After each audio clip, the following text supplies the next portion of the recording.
I obviously have a lot of quant friends.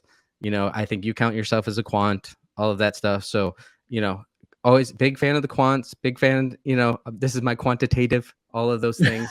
Uh, but at the same time, as I like to say, you never go full quant. Or the other way I'll say it is like what happened to you, I think, in this scenario is what does bother me about a lot of this quant stuff, especially when we start talking about like factors and all these different equity quant metrics, is everybody's essentially just torturing crisp data, right? And what I find is if you're torturing crisp data, you're likely torturing 100, 150 years of data.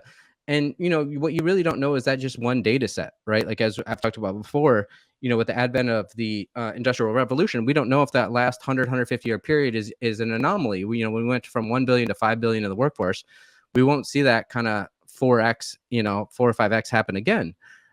Likely. Well, I don't know, what the future holds. But then part of it is, okay, over that time span, like, for example, we were talking about the value momentum spread has to mean revert. It's like, it doesn't have to. The other thing is like, if you only have 3, 4, 5 to 10 instances over that 100, 150-year period where you think your models have found a factor, anomaly, a mean reversion, whatever, a momentum play, like that's not enough data. And what's interesting to me is like quants are very specific about having enough data and have something that's statistically significant, yet all of the things they usually put forth are not statistically significant. So my theory is that in a way, you don't have the data you actually need or the amount of iterations you would have to need to draw conclusions. So there's a form of religion to quant.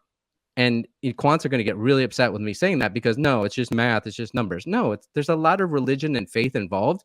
And that's why I think they get so upset if you question the orthodoxy. And quite frankly, there's a lot of quants on FinTwit that are assholes on FinTwit. And I think part of it is just like every like religion, like if somebody attacks your religion, you just go hard in the paint at them because it's all faith-based. And what you're really scared of is people seeing that the emperor has no clothes. Well, so I think where quants would push back is you say it's not statistically significant. They would say it absolutely is statistically significant. And they show a bunch of numbers to prove it. They'd give you a bunch of p-values, right? T-stats. Right. I think what you would say is the way they're measuring significance is wrong. Like the way they're measuring independent observations is not correct. Their N is way smaller than they really think it is. And I don't think you're wrong. Particularly when you talk about like the slow frequency quants, when you're talking about the value factor, even something like momentum, stuff that is going to have a Sharpe ratio of 0.3, 0.4 that can go through a decade-long drawdown from a statistical perspective very easily. Those things take a large degree of faith that they are going to work out over your investment horizon. Right. And I think it's hard to argue otherwise, right? We've sort of backed ourselves into a corner as quants, at least the way we've measured things historically. I wrote I'm going to call it a paper. It was really just a blog post, pseudo research note a couple of years ago called Factor Fimbulwinter. And the idea is that, people always think of factors blowing up, which I said was factor Ragnarok. Basically, like when a factor stops working, you would think all of a sudden you earn a negative premium and it's going to be very obvious it doesn't work anymore. The reality is when a factor stops working, it's just going to become noise.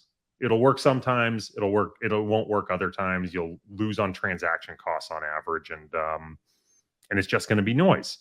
So the difference being Ragnarok being the Norse mythology end of the world, big cataclysm, Fimbulwinter is the period before Ragnarok that's just this never-ending winter.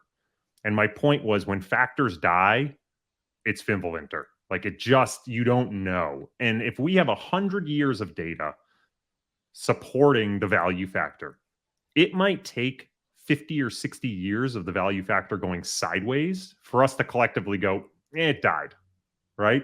From a pure numbers quantitative perspective, you look at the size premium. That's exactly what just happened. Went 30 years without any real material size premium emerging, and people went, no, you know what? Maybe this thing actually isn't real. Turns out maybe we don't believe in the size premium anymore. So I 100% agree. Like for the slow style premia that a lot that gets packaged up into ETFs and mutual funds, there is absolutely a faith-based part of it. I think that's why a lot of my peers have moved to mid-frequency to high-frequency trading, because the feedback loop is so much faster. When I talk to really the big multi-strat firms, they have all moved to having a significant proportion of their alpha coming from, forecasting over a 1 to 5 day period. They're not trying to forecast over a 40, 50, 60-day period anymore. Yeah, but there's part of that. I mean, Exhibit A, like you just said it much better than I ever could. As typically you're much more eloquent. Well, than I we're am playing when in my home turf here, bud. I mean, right. Well, of course. this is my comfort zone.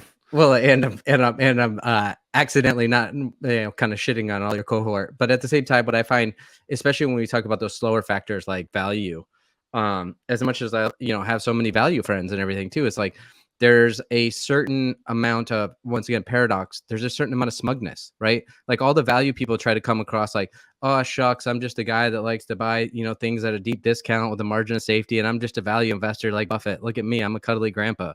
And then bullshit. There's an amount of smugness and everything on FinTwit that drives me crazy with a lot of people that do slow factors, whether it's value or other things. And it's just like, there's a paradox. I mean, everybody knows that, like, and nobody wants to say that, like, Buffett and Munger are kind of smug cunts, like, but nobody wants to talk about that.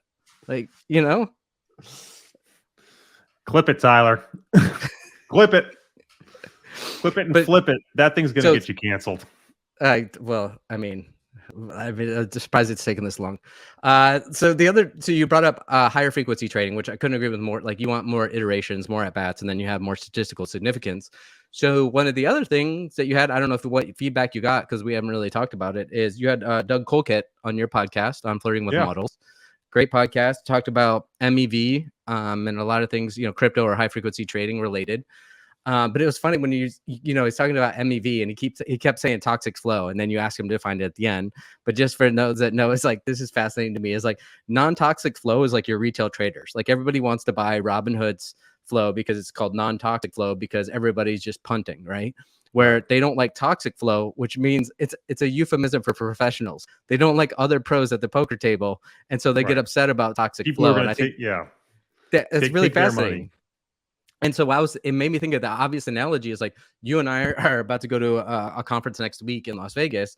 And it was funny how, high frequency traders or MEV traders on minor extractable value on crypto, just to clarify what I'm talking about, is there's the analogous to the casino, right? If you go in a casino and you count cards or whatever, they're going to kick you out immediately. They want that non-toxic flow, somebody just getting drunk and just wasting their money at their table so they can get their pick. They want you to drink the toxic flow so you become the non-toxic flow. Speaking of monetizing this podcast, that's our monetization heuristic. Like you just have to subscribe to this podcast. We're out here, Corey's driving through the night trying to make it to the show.